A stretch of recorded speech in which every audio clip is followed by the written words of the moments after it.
Yeah. What happened in that stretch midway through the second half where you didn't score for 7 minutes?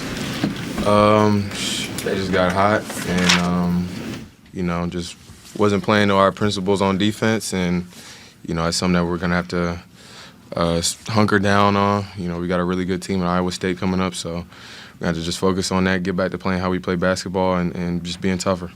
Yeah, Elmarko, talk a little about the defense. You guys started off as one of the best defensive teams in the country, but since conference play, it's kind of been a struggle on that end. What are you seeing out there that you guys can do better? Limiting second chance points. I feel like as of right now, we're, not doing our best on the defensive, glass. We're allowing teams to get second chance points. So I say that's something that we got to focus on. And just, limiting, teams playing the matchups, trying to find the guys and go at them. So just playing better help defense as well. Can you guys address, both of you, the challenges of playing? Is it a little tougher playing on the road with what's happened in the past week, or is it just the way the Big 12 is? What happened in the past week, that doesn't have any effect on us traveling or away games. I feel like it's the same principles for every game. I feel like, we just got to stand on what we're good at, playing fast, help defense, helping the helper. And tonight we kind of got away from that a couple times, but I don't want to say like I'm glad we lost, but I'm glad we got kind of a slap in the face early. You don't want to play your best ball in January, so we're trying to peak at the right time. But we do have some issues that we're going to address. I still feel like we're one of the best defenders in the country, so we just got to come together on all cylinders. Can you answer the same question? Same question about playing on the road. Is it a little tougher, or or is it just what's going on this season with just dropped a couple games on the road now? It's just the Big 12. I mean, I feel like it's the best conference in college basketball. We're not playing up to par as what we should be. So, as players, and we just got to lock in. For both How of you important guys, will this film session be as you guys move forward this year? It'll be important. Every film session we take it as the same. It's just a learning experience.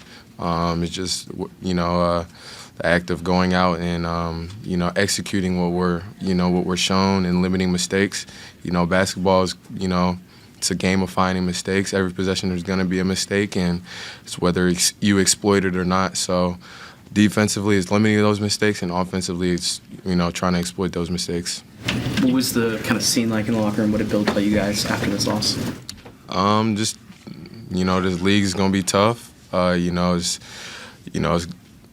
we don't hunker in and focus, it's gonna be a long season, and that's not what we came into the summer expecting and wanting out of this group. I feel like we got a really good group. We got athletic guys. We got very talented guys, and we all mesh very well together. So.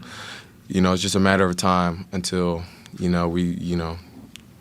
cogs just start rolling. Obviously, you don't play down, bang down in the post, but can you, just from your opinion, from your view, the impact that Obi Oaha, West Virginia's big guy, had on the game? 55. Tonight he played super physical on the glass. He 300 pounds. So I feel like with players like that, you got to do game rebounding. Two people come box him out, and I feel like tonight I'll take accountability as well. I got to hit him earlier. Once you get into the cylinder at that big, it's kind of hard to keep you off the glass. So standing him up early, and definitely got to take that more personally, and take into the fact, we're Kansas, we get everybody's best game. So that means we got to play our best game every time too. guys, you've had a lot of time to practice with Darren this year. What's it like adapting to playing alongside him and also him learning to play with you guys in the course of a game? Yeah, it's been fun. He's a gifted player. His gravity on the court is crazy. He can attract 2 at any moment, attract 3 at any moment. So it's just, being in the right spots whenever he's going in attack mode and stuff like that. And defensively, too, he's active on the other end. So it's been a seamless fit with him. Trey, was there any difference in the second half? Shots weren't falling as much. Was West Virginia doing anything particular defensively against you guys? I don't feel like we base our game off shots falling or not. I feel like we base our game off defense. And I feel like second half, we were up. And then that first media, we kind of let them come back into the game. And, once you come with that amount of energy going and stuff like that, shots start falling, rebounds start getting missed. So it was pretty much the defense end that kind of made it an uphill battle. Under Huff's ability to make shots from a lot of different positions, a lot of different angles, how difficult is that to defend, and how much of an equalizer, I guess, is that? It's pretty difficult, to be honest. I mean, he's one of the best shooters in the nation.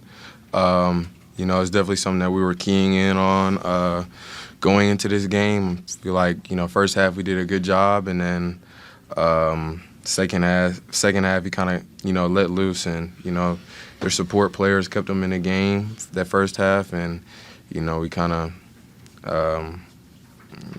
bit the bullet there, I guess. In that second half, you know, he started to get hot, and, you know, Eagle staff kind of started to get rolling a little bit as well. So. All right, fellas, thank you.